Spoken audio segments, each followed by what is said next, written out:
사실은 양평 고속도로 관련 질의를 좀 나중에 하려는데 존경하는 우리 박승민 의원님께서 이제 저 질의를 하셔서 준비된 걸 먼저 질의를 드리겠습니다. 양서면 안으로 기재부 예비 타당성 조사가 통과된 게 21년도 4월이었습니다. 네. 근데 강상면 안이 최초로 등장한 게 윤 대통령 취임 이후인 22년 5월이었습니다. 그 전에는 강상면 안이라는 것이 아예 없었죠. 그렇습니다. 예.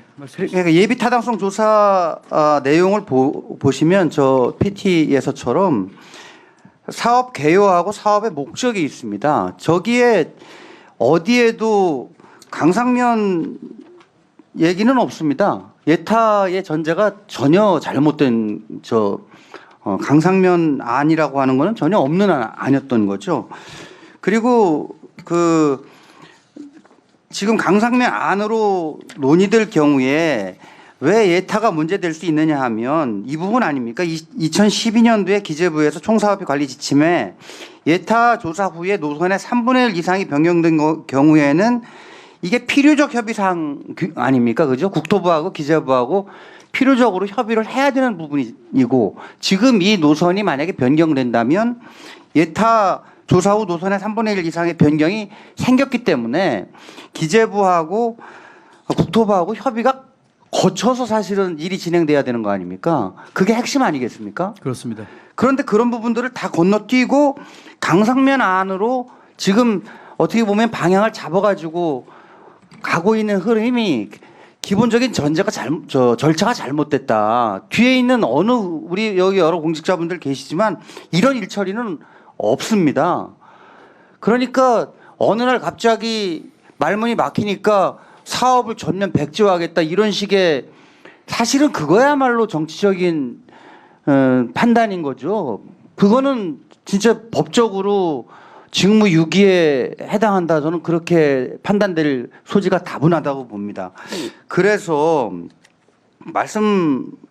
앞서 계속 말씀하신 것처럼 이게 지난 10일 날 국토부 국정감사가 있었거든요. 근데 당시 참석했던 용역업체 증인들이 착수보고를 하기 전에 이미 변경안을 봤다고 증언을 했습니다.